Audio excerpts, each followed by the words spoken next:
All right, that was rockin'. Wow, I love that piece of music, and man, I haven't actually listened to it in several years. So, other than when I recently listened before the interview, this is an interview with the Through the Wire project, and we have three of the brains and musicians behind it. We have Jeremy Nesse, Robert Fraza, and Dean Arnold. Thank you so much for each of you spending some time with us today.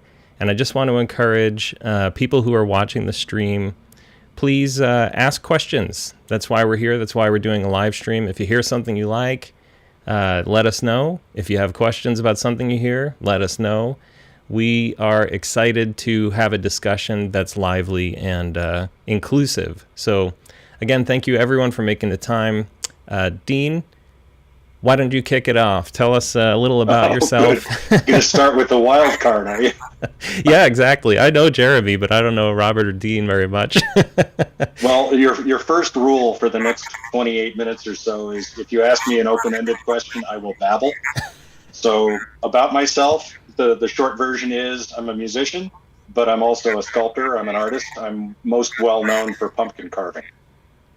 Yeah, and if you haven't seen Dean's pumpkin carvings, I haven't in person, but I've seen a lot of pictures. And if you check out his Facebook profile, it's incredible. I mean, you just would never think that it's even possible. Robert or Jeremy, I don't know if you're listening through speakers, but I could hear Dean echoing through your through a speaker microphone loop. So you might want to turn something down. All right, cool. Robert, you go next. What's the question? Sorry. Who are you, and what have you done with the Through the Wire project? I am mixing the project. So I'm sitting in my studio every day since October, trying to produce 50 tracks. It is 50, right, Jeremy? Yes. Is that what you told him? Even though we've gone overboard and probably produced closer to 65 or so. Okay. But yes, we're releasing. We're going to start with 50. How about that? So it's my job or task to basically get the tracks from these guys and produce something listenable, I think. Awesome. And Robert, you also handle live sound duties for several bands. Can you tell us a little about that bit of your history? Well, we're talking about 40 years of this history. I've been working with Tony Levin and Jerry Murata, and essentially what goes back to the original Tony Levin band was the original Peter Gabriel band back in the early days. Tony, Jerry, Larry Fass. We had Jesse Gress on guitar back then instead of Sid McGuinness, but essentially the core of that early Gabriel band was the Tony Levin band back in the 90s started. And you'll soon be going out on the road with Stickmen, right? Stickmen and Security Project in May. Awesome. All right, and then we've got Jeremy Nesse. Jeremy, thank you for joining. Perhaps you could provide a little more background, talk longer about how this project originated. And I know you and Dean kind of are the masterminds that made it happen. So why don't you tell us the story, Jeremy? Sure, and thank you, of course, for having us today. We're so excited to be here. That's why we exist. I mean, at this point, we're almost 2 years to the day, when New York City had locked down. And certainly it was a very dramatic and very painful event for all of us. And being home, a month, 2 months in, it's like, what are you doing with your time? How are you going to be creative and find something that's going to be positive in all of this, especially when you're seeing all of, every musician, every gig is canceled, everything is just gone for an indefinite period of time. And, being at home and looking through old material, I had found an old version of Mercy Street that I had produced for a band that I had when I was living in LA 10 years ago. And I had remixed it. All of the sounds still relevant today. Nothing really sounded dated. And I had asked Tony Levin, "Hey, do you want to play cello on it?" So he was kind enough to play a really wonderful cello part on that. And then I invited Aralee Dureau, the daughter of Bob Dureau from Schoolhouse Rock, and she played flute. And as one song became more, Dean had produced at least 10, 15 very, very faithful tributes of Peter Gabriel songs. And at the time, Dean was in the midst of producing his own kind of quarantine sessions, inviting different people to participate. And I had said, "Hey, why don't we take these tracks and deconstruct them and reimagine them a little bit and get live players on it, get some drummers and so forth." And so one song became 10, literally overnight. And, while we're still waiting for tracks from other people that we've invited, just kept plugging on and producing another 10 and another 10. And, before you know it, within a year's time, we have touched on over 65 Peter Gabriel songs, some that are certainly well known, some that are B-sides that some people, really uber fans will know about. But I kept digging on YouTube and kept finding unreleased material and demos, and started to tinker with those particular songs. So, 2 years later, we're working with 50 songs that we're really proud of.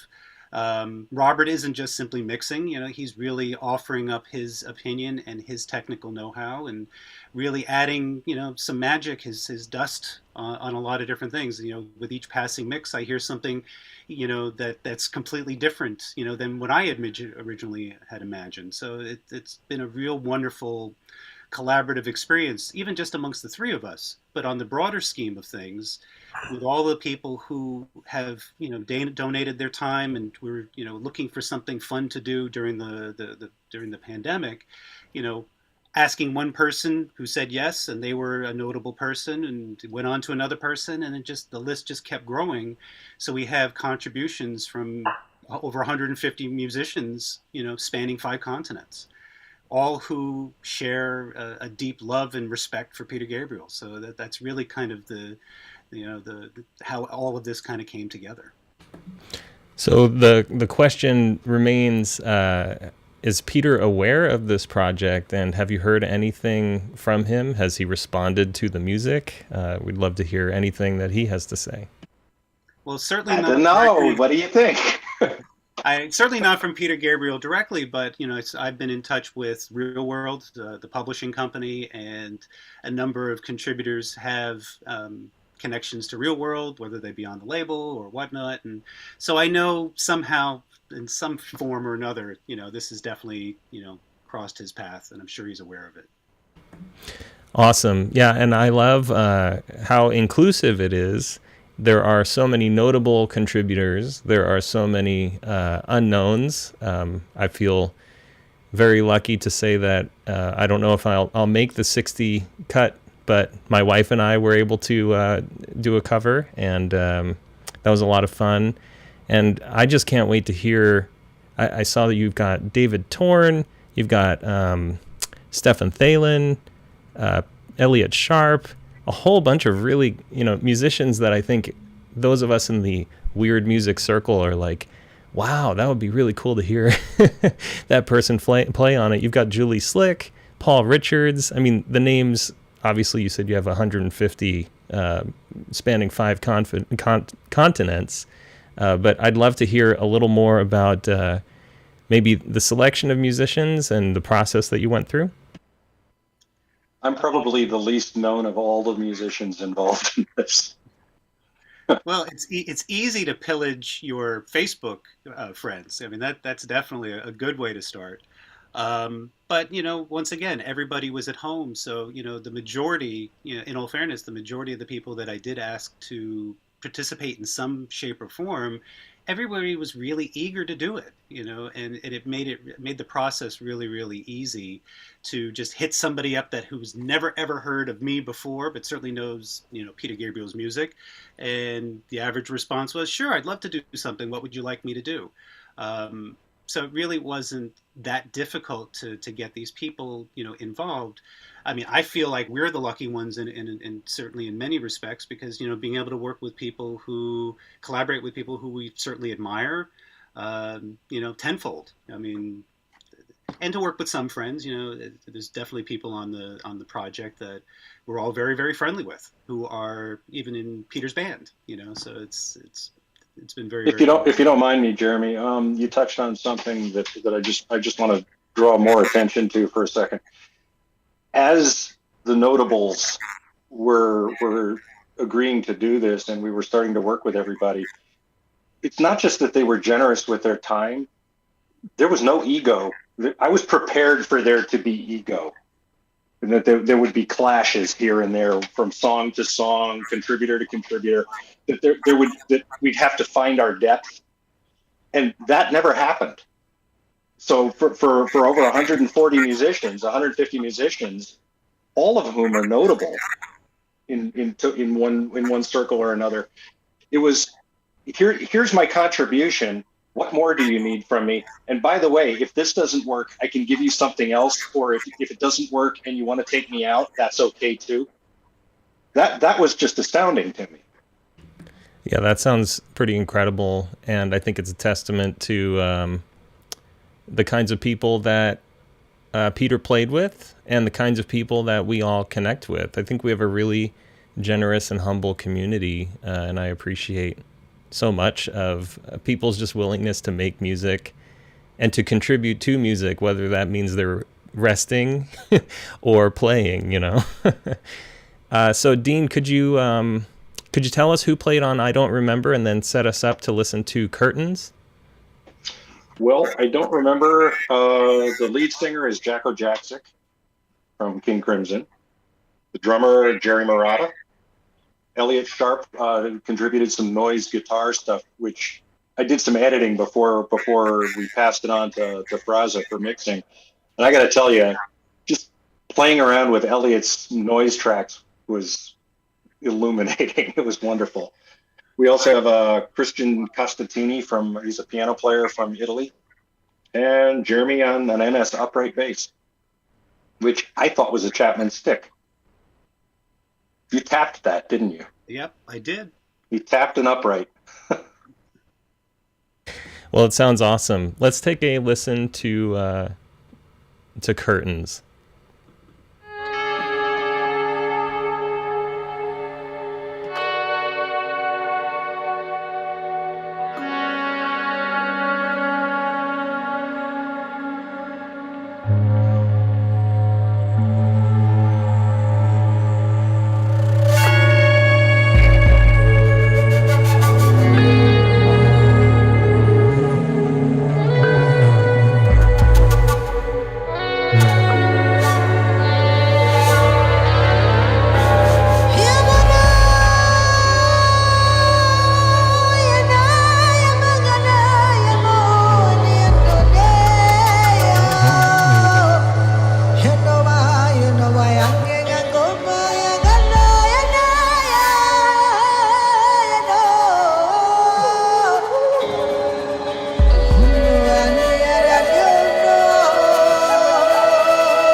All right. As much as I would like to listen to that whole thing, it is about 6 minutes, and I'd like to make sure we get to hear from the band and the artists. So I want to remind all of you that Through the Wire Volumes 1 and 2 are now available on Bandcamp, and the URL on the screen is right there, jeremynesse.bandcamp.com, down in the lower left-hand corner.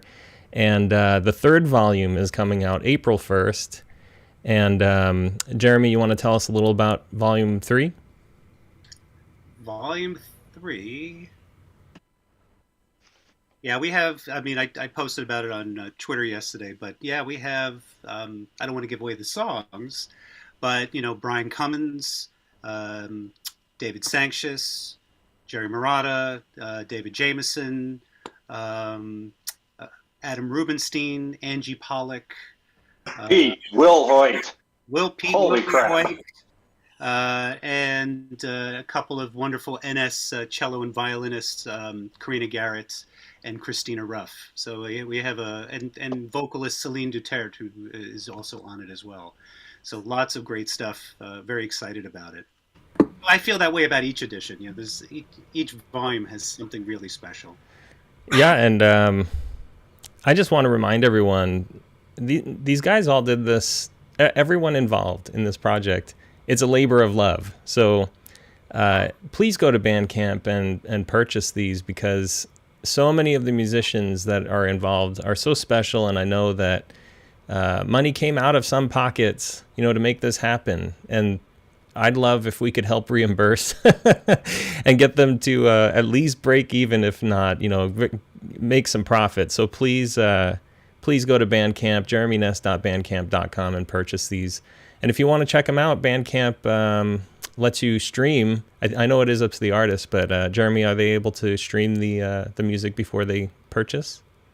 Yeah, it defaults to 3 streams before you are asked to make a purchase. Right. Robert, could you share anything about mixing and mastering Curtains? That was an interesting one. It was essentially done in 3 parts. So the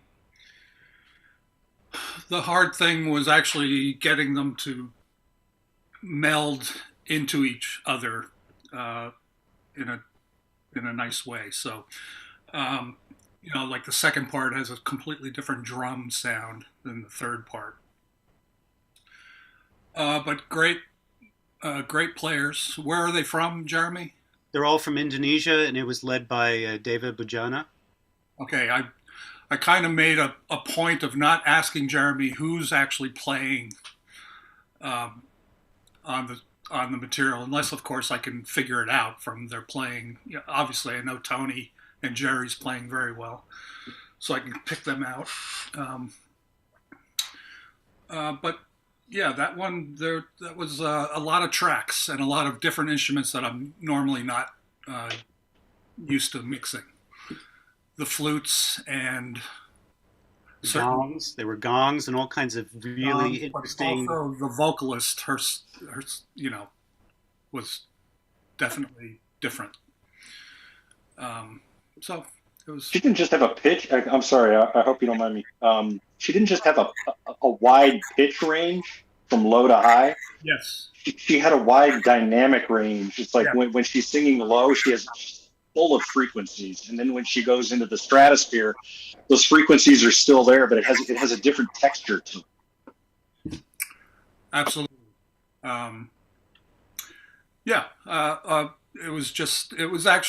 It took a little bit to actually get it correct, but we got it, I think.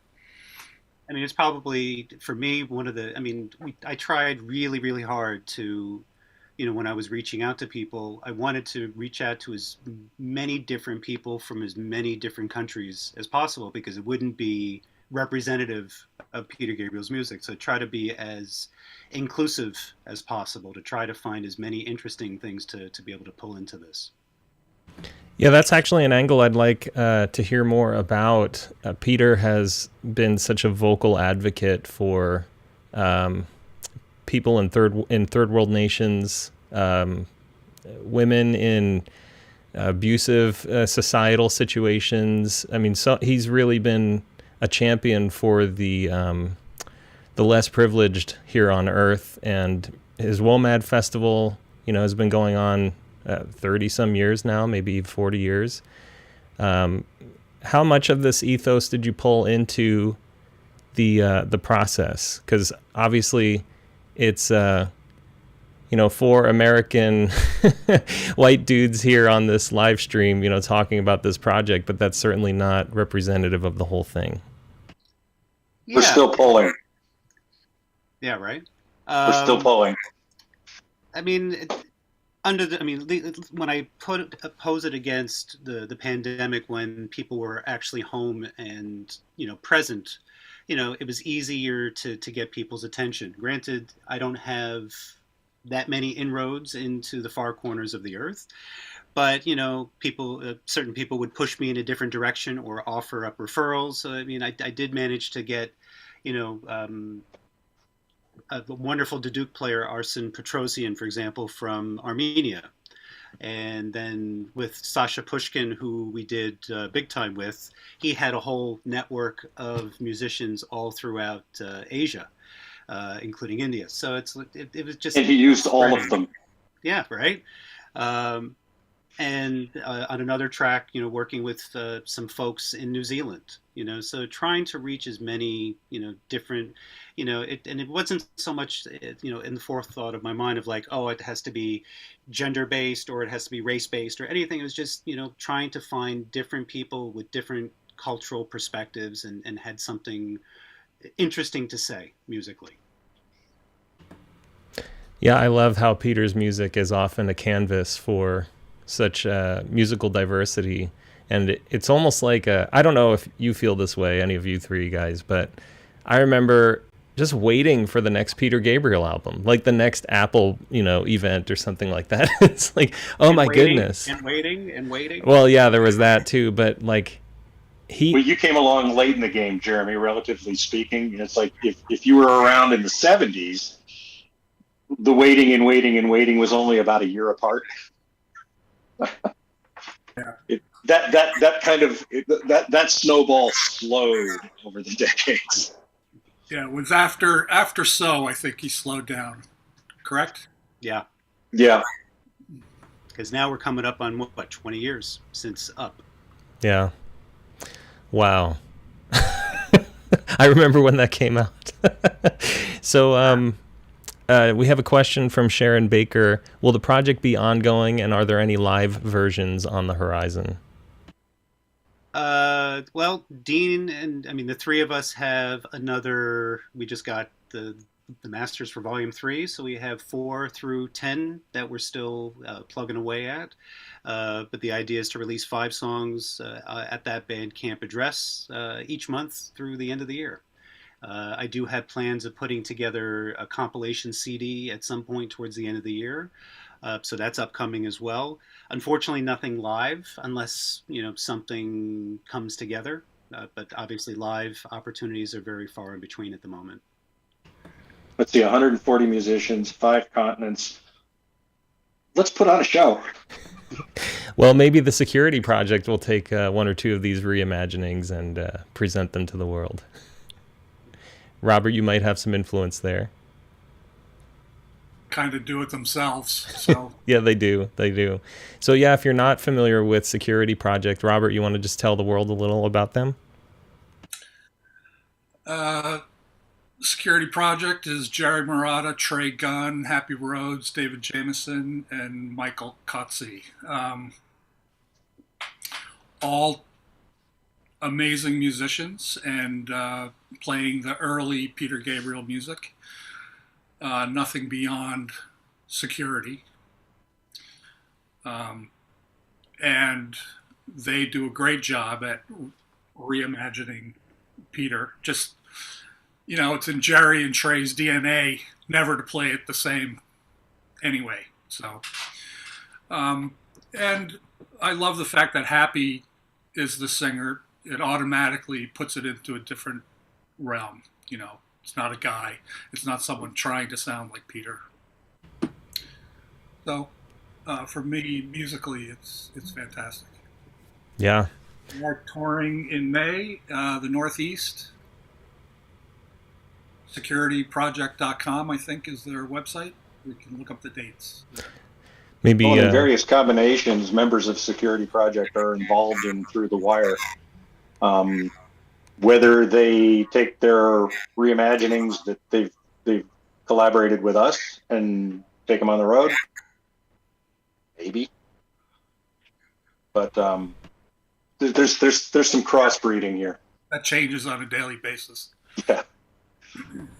Excellent. Well, I want to say thank you again to the three of you for joining, and to all of the musicians who participated in this. Thank you for, offering your musical capabilities and your gifts to this project.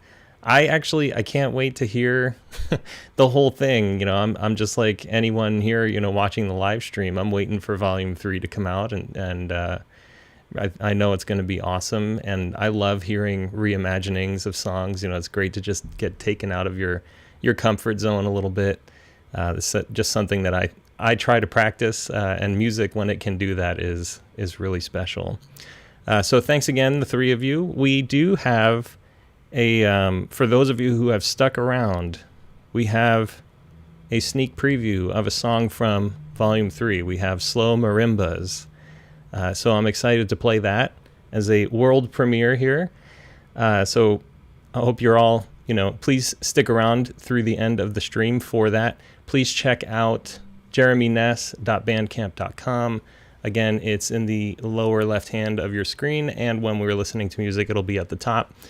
There's also a live stream happening this Friday with Dan Bornmark. He is a Swedish musician who's collaborated several times with Gentle Giant. I've seen Gentle Giant get mentioned in the chat several times today. So if you like Gentle Giant, you're going to love this project. It's called Green Asphalt.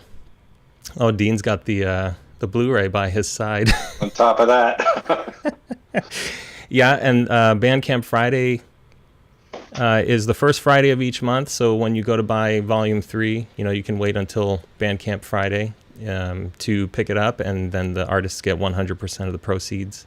But yeah, as I was mentioning, this Friday we'll have a live stream with Dan Bornmark from Sweden. He has an excellent new record called Green Asphalt. He's been working on it for 18 or 20 years.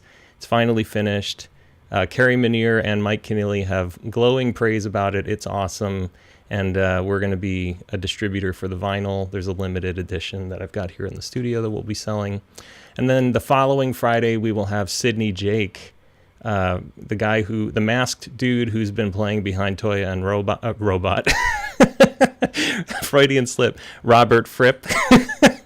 Do you have him with mask or without mask? You don't want to see him without a mask.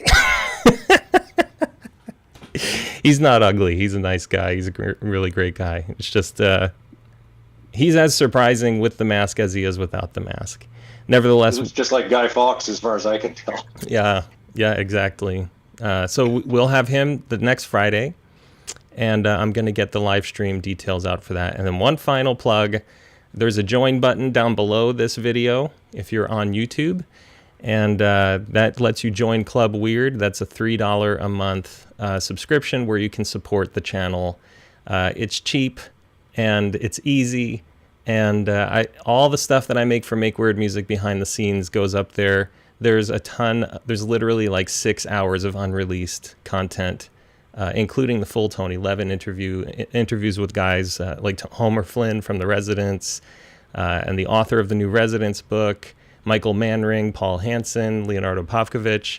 There's hours of content that's just not available to the public. So if you want to check that out, click join and join Club Weird. All right, that's enough of my rambling. Hope to see you on Friday. Jeremy, Dean, Robert, thank you once again. Really appreciate it. Thank you again for having us. Thanks, Anthony.